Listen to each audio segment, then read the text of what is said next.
پہ جان بھی قربان ہے، وہ اس پہ دل قربان، اس پہ جان بھی قربان ہے۔ تیرا پاکستان ہے، یہ میرا پاکستان ہے، تیرا پاکستان ہے، یہ میرا پاکستان ہے، اس پہ دل قربان، اس پہ جان بھی قربان ہے، وہ اس پہ دل قربان، اس پہ جان بھی قربان ہے۔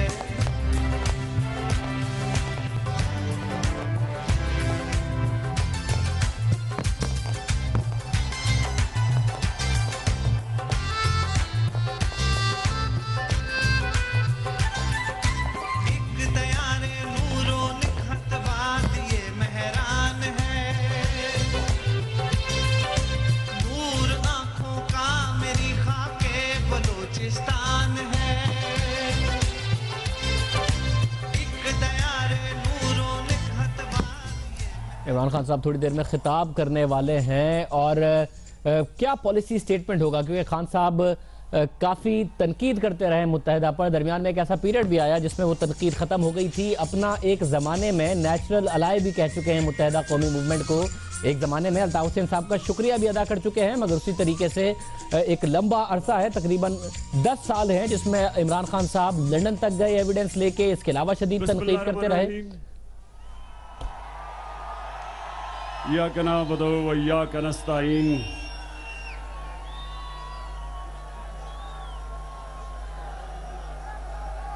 میرے کراچی کے عظیم پاکستانیوں،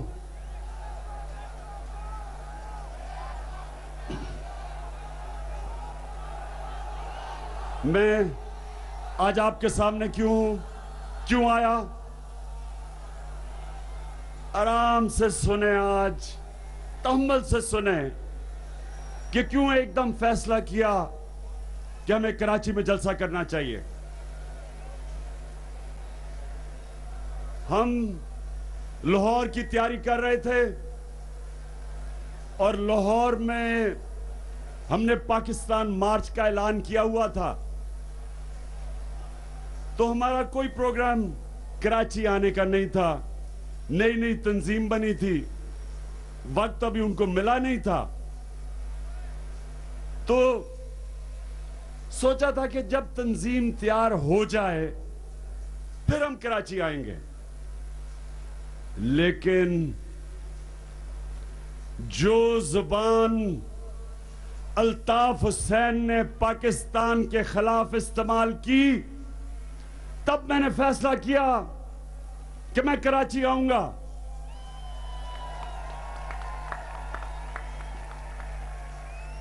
میری ٹیم فردوس نقوی، ان کے ساتھ نئے ابھی عہدیدار تھے، انہوں نے کہا ہماری تیاری نہیں ہے۔ میں نے فردوس نقوی کو کہا کہ کئی دفعہ تیاری کے بغیر قدم اس لیے اٹھانا پڑتا ہے کہ جس طرح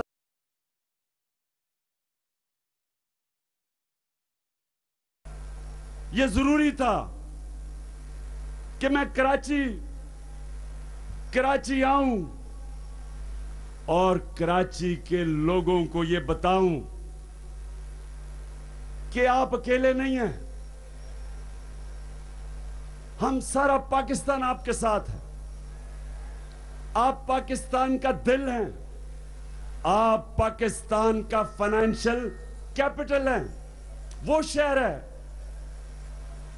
جو جب اوپر جاتا ہے پاکستان کو اوپر لے جاتا ہے، اور جب کراچی میں مسئلے مسائل ہوتے ہیں تو ہم سارے پاکستان کو اثرات آتے ہیں۔ تو میں اس لیے تھوڑے وقت میں فیصلہ کیا۔ پھر فردوس نقوی نے مجھے کہا کہ دیکھیں وہاں تو بڑے فلیٹس ہیں، کوئی سنائپر بیٹھا ہوگا۔ فردوس نقوی آپ کو اور میں سارے آپ کو پاکستانیوں کو کہنا چاہتا ہوں کہ دیکھیں، ایک جینے کا راز یہ ہے کہ مرنے کا خوف دل سے نکالو اگر آپ جینا جانا چاہتے ہیں۔ جو آدمی اپنے خوف کے اوپر قابو نہیں پاتا، آج تک دنیا کی تاریخ میں کوئی بڑا کام وہ نہیں کر سکا۔ جو قوم خوف میں رہتی ہے وہ غلام بن جاتی ہے۔ اور آپ پاکستانیوں اور کراچی کے لوگ خاص طور پہ، آپ ایک عظیم لوگ ہو۔ کراچی ایک عظیم شہر ہے۔ اگر یہ جو خوف طاری کیا گیا تھا کراچی پہ، یہ جو آج سے 25 سال پہلے یہ جو خوف طاری کیا گیا تھا، اگر یہ خوف نہ ہوتا،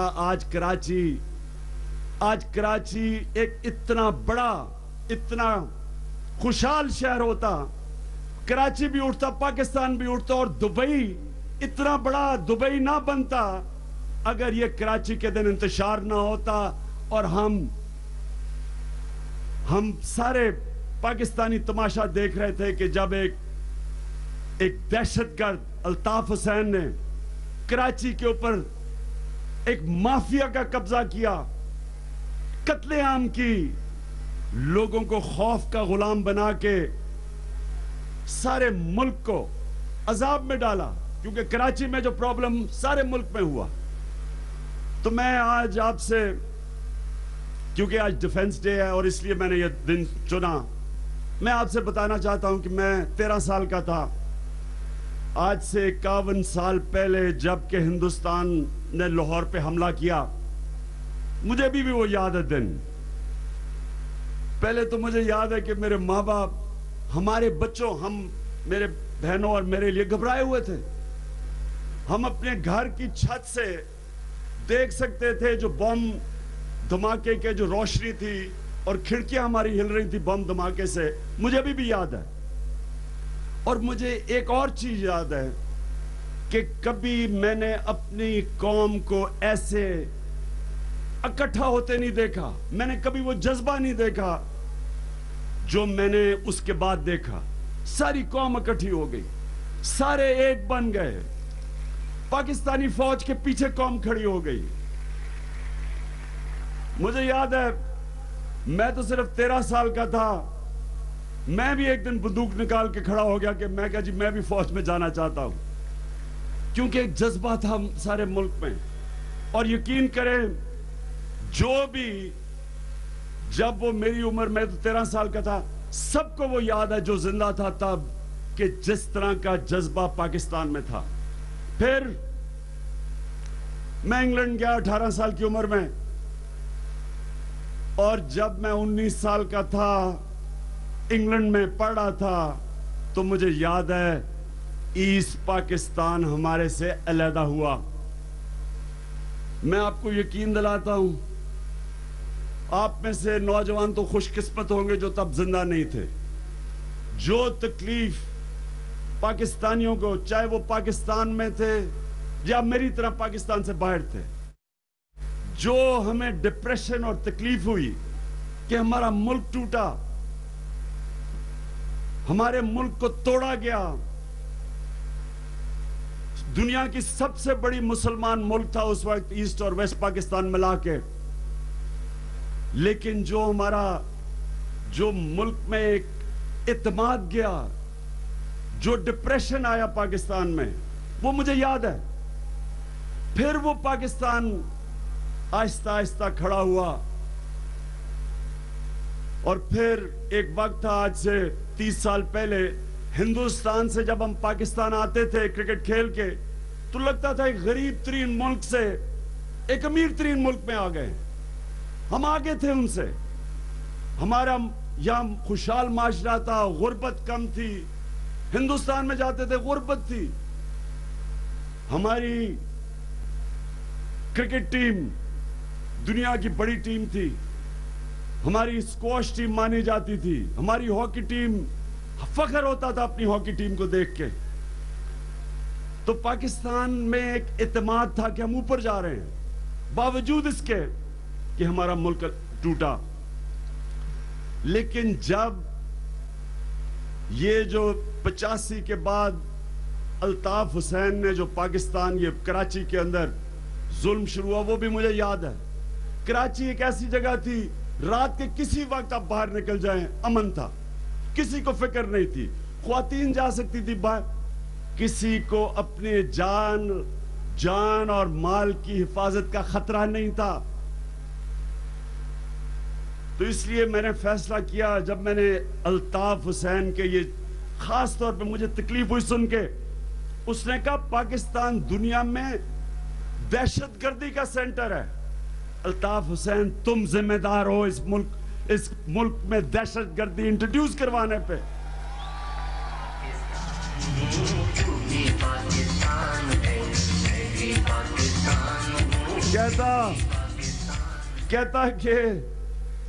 کہتا کہ ساری دنیا میں دہشت گردی پاکستان کی طرف سے جا رہی ہے.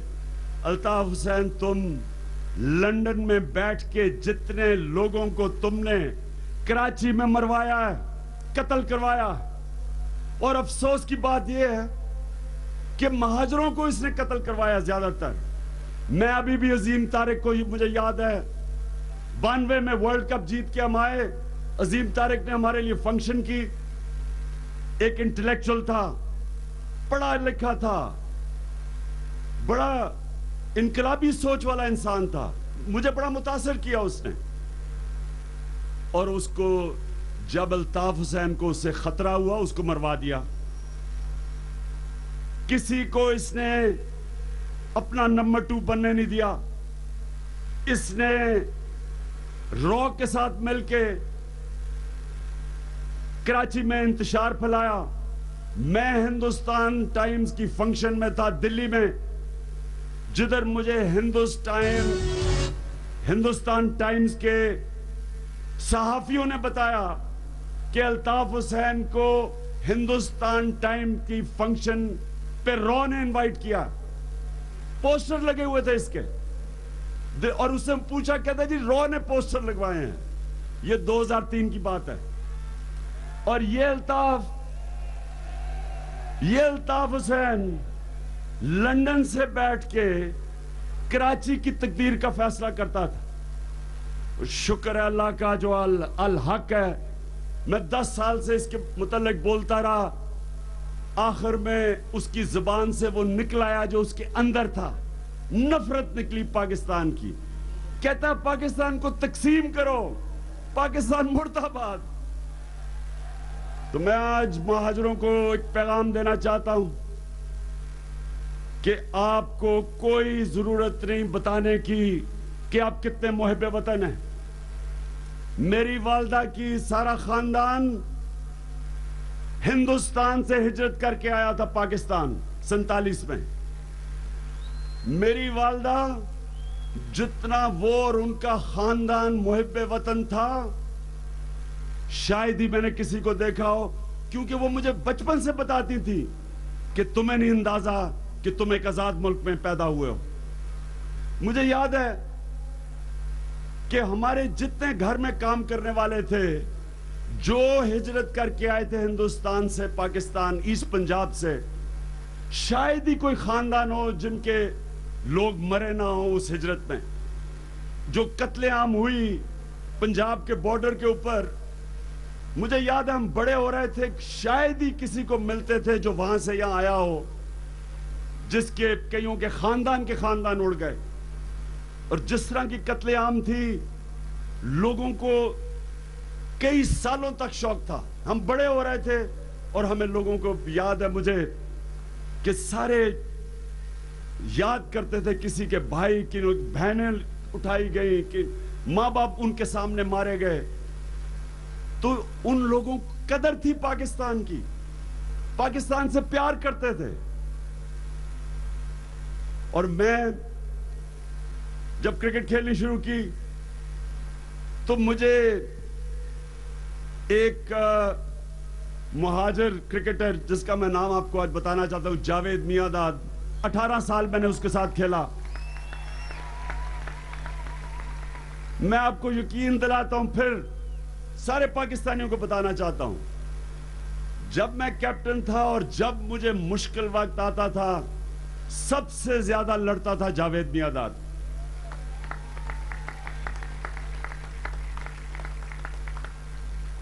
اور پاکستان کے لیے کھیلتا تھا. اس کو فخر تھا پاکستانی ہوتے ہوئے. میں آپ کو ایک واقعہ بتاتا ہوں. پاکستان اور ہندوستان کا میچ ہو رہا. ہندوستان میں ان دنوں میں اپنے اپنے امپائر ہوتے تھے. نہ پاکستان ہندوستان میں جیت سکتا تھا, نہ ہندوستان پاکستان میں جیت سکتا تھا. ہم ہارنے لگتے تھے, ہمارے امپائر مدد کرتے تھے. وہ ہارنے لگتے تھے ہندوستان میں, ان کے امپائر مدد کرتے تھے. اب ایک ایسا میچ ہوا ہے کہ فیصلہ ہونا تھا کہ پاکستان کو موقع ملا کہ ہندوستان میں جیتنے کا, اور ابھی تک ایک ہی دفعہ جیتا ہے, وہ جو میں بات کر رہا ہوں جس سیریز کی. اب وہ بڑا کانٹا دار میچ, پاکستان اور ہندوستان میں سڑکیں خالی, سارے ٹی وی دیکھ رہے ہیں. فیصلہ ہونا تھا سیریز کا, آخری ٹیسٹ میچ تھا بنگلور میں, فیصلہ ہونا تھا. وہ میچ ایسے اوپر نیچے جا رہا ہے. ہمیں ہندوستان کی ٹیم کا بھی مقابلہ کرنا تھا اور ہندوستان کے امپائروں کا بھی مقابلہ کرنا تھا. اب ہو کیا رہا تھا کہ جاوید میاں وہاں بیٹسمین کے قریب فیلڈنگ کر رہا تھا. اپیل ہوتی تھی, امپائر ناٹ آؤٹ دے دیتا تھا. اب میں اس کی شکل دیکھ رہا تھا جاوید میاں کی. آہستہ آہستہ مجھے اس کی شکل دیکھتے دیکھتے خوف آنا شروع ہو گیا. ایک قاتلوں کی شکل بن گئی اس کی. وہ جتنی اپیل کرتا تھا, جب امپائر نہیں دیتا تھا تو وہ امپائر کی طرف بھاگتا تھا. مجھے خوف آنا شروع ہو گیا. میں اب سوچ رہا تھا کہ کل کتنا ہوگا بڑا کہ پاکستان پہلی دفعہ ہندوستان میں سیریز جیتا ہے. لیکن جب میں نے اس کا شکل دیکھی تو مجھے خوف آنا شروع ہو گیا کہ یہی نہ ہو اگلے دن کہ جناب جاوید میاں نے ہندوستان کے امپائر کو قتل کر دیا. تو میں نے اس کو, یہ میں سچ بتا رہا ہوں آپ کو, ہوتا کیا تھا کہ وہ اپیل کرتا تھا, وہ امپائر کی طرف بھاگتا تھا, اور میں اس کے اور امپائر کے بیچ میں ایسے کھڑا ہو جاتا تھا. یہ میں سچ آپ کو بتا رہا ہوں. تو میں نے ایک محب وطن پاکستانی, جو میرا ایکسپیرینس ہے, جان کی بازی لگاتا تھا اپنے ملک کے لیے. اس لیے مہاجروں, میں مہاجروں آپ کو کہہ رہا ہوں, آپ کو کوئی اپنے محب وطن ثابت کرنے کی ضرورت نہیں ہے. آپ پاکستانی ہیں. ہم سب کو پتہ ہے کہ آپ پاکستانی کے لیے کتنی جان دینے کے لیے تیار ہیں, اور آپ یہ کبھی نہ سمجھیں کہ آپ اکیلے ہیں. عمران خان ہمیشہ آپ کے حقوق کے لیے کھڑا ہوگا آپ کے ساتھ.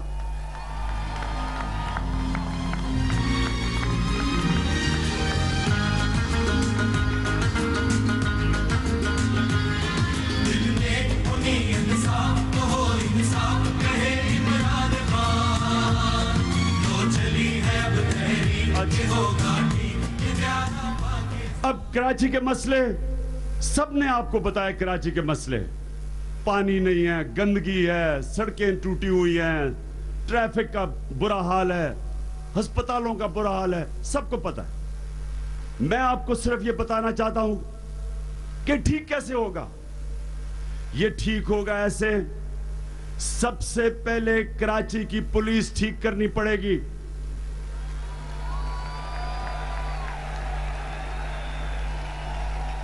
کراچی کی پولیس کو غیر سیاسی اور میرٹ پہ غیر سیاسی کرنا پڑے گا اور میرٹ لانی پڑے گی.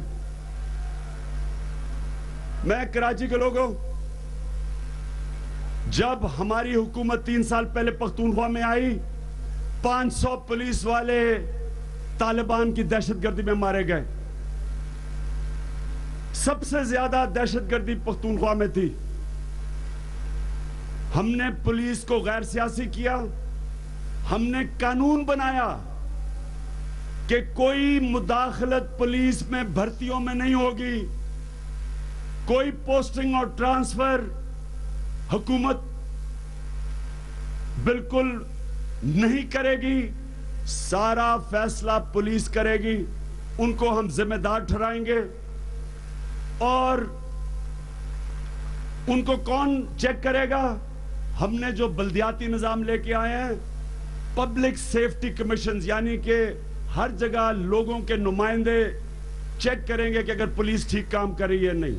یعنی کہ ساری سیاسی مداخلت ختم کی. آج مجھے فخر ہے کہ جو پختونخوا کی پولیس کے جس طرح انہوں نے دہشت گردی کا مقابلہ کیا, جس طرح جرم نیچے کیے. میں دیکھ رہا تھا کہ ANP کے اسفندیار ولی تقریر کر رہے تھے اور بڑی ہماری تنقید کر رہے تھے پختونخوا کی گورنمنٹ کی. میں سوچ رہا تھا کہ اسفندیار 5 سال جب آپ کی حکومت تھی تو آپ تو دبئی یا ملیشیا سے تقریر کرتے تھے, آپ تو پشاور جا ہی نہیں سکتے تھے. تو اب تو آپ پشاور میں تقریریں کر رہے ہیں. تو لیکن مجھے جو دل میرا خوش ہوا, میں آپ کے سامنے ابھی مردان میں جو اٹیک ہوا, میں 10 سال سے ہسپتالوں میں جا رہا ہوں مریضوں کے پاس. جب بم اٹیک ہوتا ہے سارے پاکستان میں مریضوں کے پاس جاتا ہوں. اس باری میں مردان گیا, بڑی خوشی ہوئی مجھے. پہلی دفعہ میں دیکھا کیا کہ مریض جن کو جو زخمی ہوئے تھے, سب نے مجھے ایک مریض نے کہا, انہوں نے جس طرح پختونخوا کی پولیس کی تعریف کی اور کہا کہ اگر وہ اپنی جان کی بازی نہ کھیلتے آج ہم زندہ نہ ہوتے.